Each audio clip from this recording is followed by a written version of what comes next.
ಇನ್ನೊಂದು ಪ್ಯಾರಾ 30ರಲ್ಲಿ ಕನ್ನಡ ಭಾಷೆ ಬಗ್ಗೆ ಹೇಳಿದ್ದೀರ.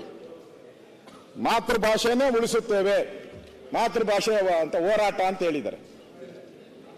ಕನ್ನಡ ಫಲಕಗಳನ್ನ ಹಾಕ್ತೀರಿ ಅಂತ. ನಾನು ಸರ್ಕಾರನ ಕೇಳೋದು, ಕನ್ನಡ ಫಲಕ ಹಾಕ್ತೀರಾ? ಸಿದ್ದರಾಮಯ್ಯನವರು ಕನ್ನಡ ಅಭಿವೃದ್ಧಿ ಪ್ರಾಧಿಕಾರದ ಅಧ್ಯಕ್ಷರು ಕೂಡ ಆಗಿದ್ರು. ಕನ್ನಡ ಹೋರಾಟಗಾರರು ಕನ್ನಡ ಹಾಕ್ಬೇಕು ಬೋರ್ಡ್ ಅಂತ ಪ್ರತಿಭಟನೆ ಮಾಡಿದಾಗ ಸುಮಾರು 200 ಜನಕ್ಕೆ ಹಿಡಿದು ಜೈಲ್ಗೆ ಹಾಕ್ತಿರಲ್ಲ ಅವ್ರನ್ನೆಲ್ಲ. ರಕ್ಷಣಾ ವೇದಿಕೆ ವಾಟಾಳ್ ನಾಗರಾಜ್ ಹೇಳಿದ್ರು, ಯಾಕೆ ಹಿಂಗೆಲ್ಲ ಮಾಡ್ತೀರಾ, ಮಾಡಬೇಡಿ ಅಂತ ಹೇಳಿದ್ರು ಕೂಡ ಸುಮಾರು 200 ಜನ ಹಿಡಿದು ಜೈಲು, ಸುಮಾರು 20 ದಿನ ಜೈಲ್ಗೆ ಹಾಕಿದ್ದಾರೆ ಕನ್ನಡ ಹೋರಾಟ.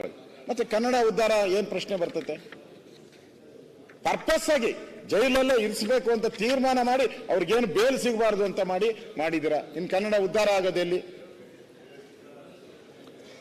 ಮತ್ತೆ ಪ್ಯಾರಾ 33ರಲ್ಲಿ ತಾವು ಹೇಳಿಸಿದ್ದೀರ ಜಲ್ ಜೀವನ್ ಮಿಷನ್. ಜಲ್ ಜೀವನ್ ಮಿಷನ್ ನಲ್ಲಿ ನಾವು ಬಹಳ ಇಂಪ್ಲಿಮೆಂಟ್ ಮಾಡಿದ್ದೀರಂತ. ಜಲ್ ಜೀವನ್ ಮಿಷನ್ ಯಾರ್ದು? ಕೇಂದ್ರ ಸರ್ಕಾರದ್ದು. ಕೇಂದ್ರ ಸರ್ಕಾರ ಯೋಜನೆಯನ್ನ ಘೋಷಣೆ ಮಾಡಿ ಹಣ ಕೊಟ್ಟಿದೆ. ಇಡೀ ದೇಶಕ್ಕೆ ಕೊಟ್ಟಿದೆ, ನಮ್ಮ ರಾಜ್ಯಕ್ಕೂ ಕೊಟ್ಟಿದ್ದಾರೆ. ಕೋಟ್ಯಾಂತರ ರೂಪಾಯಿ ಹಣ ಬಂದಿದೆ. ಒಂಚೂರು ಅದರಲ್ಲಿ ಇಲ್ಲೇ ಇಲ್ಲ, ಕೇಂದ್ರ ಸರ್ಕಾರ ಸುದ್ದಿನೇ ಇಲ್ಲ.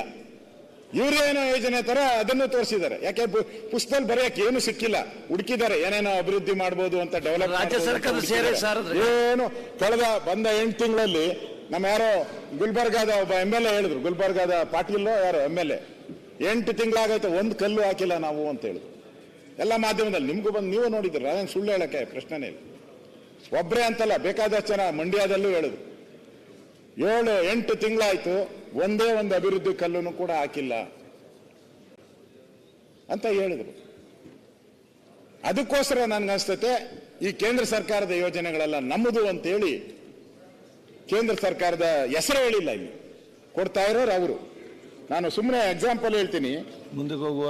ಸುಮಾರು 2019ರಲ್ಲಿ CM ಅವರ ಸ್ವಂತ ಜಿಲ್ಲೆಯಲ್ಲೇ 24,220 ಕೊಳವೆ ಬಾವಿ ಸಂಪರ್ಕ ಇತ್ತು. ಕೊಳವೆ ಮನೆಗೆ ಟ್ಯಾಪ್ ವಾಟರ್ ಮೈಸೂರು ಜಿಲ್ಲೆಯಲ್ಲಿ 24,51,220 ಇತ್ತು. ಈಗ ಹೊಸದಾಗಿ 71,12,253 ಸಂಪರ್ಕ ಕೊಡಾಕ ಕೇಂದ್ರ ಸರ್ಕಾರದ ಅನುದಾನ ಬಂದಿದೆ.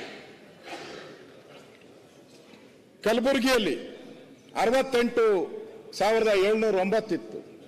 ಈಗ 2,79,930 ಸಂಪರ್ಕ ಕೊಟ್ಟಿದೆ. ಇದೆಲ್ಲ ಕೇಂದ್ರ ಸರ್ಕಾರದ ಯೋಜನೆಗಳು. ನನ್ನ ಹತ್ರ ಲಿಸ್ಟ್ ಇದೆ. ಬೀದರ್, ಗುಲ್ಬರ್ಗ, ರಾಮನಗರ, ಬೆಂಗಳೂರು ಅರ್ಬನ್ ಎಲ್ಲ ಕಡೆ ಕೊಟ್ಟಿರೋದು. ಅಂದ್ರೆ ಜಲ್ ಜೀವನ್ ಮಿಷನ್ ಕೇಂದ್ರ ಸರ್ಕಾರದ್ದು. ಇಲ್ಲಿ ಅದರಲ್ಲಿ ಏನು ಇಲ್ಲ ಅದರಲ್ಲಿ ಆ ಹೆಸರು ಕೂಡ ಹಾಕಿಲ್ಲ. ಎರಡು ಸರ್ಕಾರಗಳ ಸಾಮ್ಯದಲ್ಲಿ ಮಾಡ್ತಾ ಇರೋದು.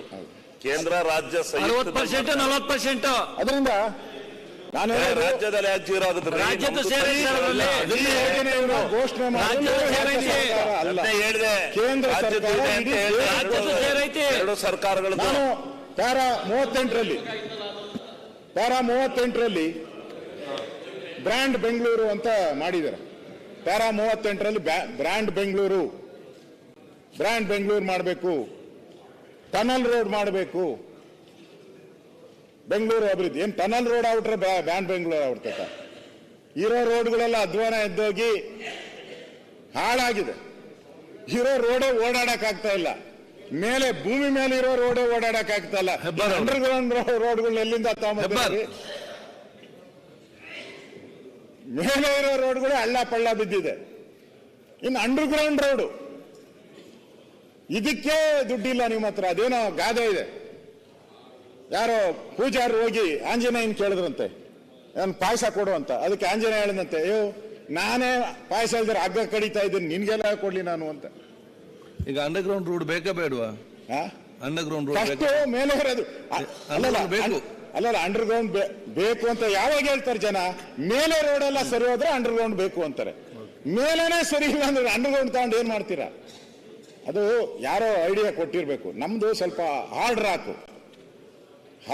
ಬೆಂಗಳೂರು ಹಾರ್ಡ್ ರಾಕ್ ಇದೆ, ಬಹಳ ಕಷ್ಟ, ಬಹಳ ದುಡ್ಡು ಜಾಸ್ತಿ ಖರ್ಚಾಗ್ತೈತೆ, ಬಹಳ ದುಡ್ಡು ಖರ್ಚಾಗ್ತೈತೆ. ನಾವು ಮೆಟ್ರೋ ಇಲ್ಲಿಂದ ಬಂದಾಗ ಪರಮೇಶ್ವರ ನಾವು ಆಕ್ಚುಲಿ MG ರೋಡ್ನ ನಾವು ಒಳಗಡೆ ಮಾಡಬೇಕಾಯ್ತು, ಆ ಬ್ಯೂಟಿ ಉಳಿಲಿ ಅಂತ ಬಹಳ ಪ್ರಯತ್ನ. ದುಡ್ಡು ಜಾಸ್ತಿ ಆಗ್ತದೆ, 1:4 ಆಗುತ್ತೆ, ಮೇಲಕ್ಕೂ ಕೆಳಕ್ಕೂ 1:4 ಆಗುತ್ತೆ. ದುಡ್ಡು ಜಾಸ್ತಿ ಇರೋ ಪ್ರಾಜೆಕ್ಟ್ ಬೇಕು ಅವರಿಗೆ. ಅದರಿಂದ ಈ ಬ್ರ್ಯಾಂಡ್ ಬೆಂಗಳೂರು ಮಾಡಕ್ ಮುಂಚೆ ಈ ರಸ್ತೆಗಳನ್ನ ಸರಿ ಮಾಡಿ. ನ್ಯೂಸ್ ಫಸ್ಟ್ ನಿರ್ಭೀತಿಯಿಂದ ನಿಮ್ಮ ಪರವಾಗಿ.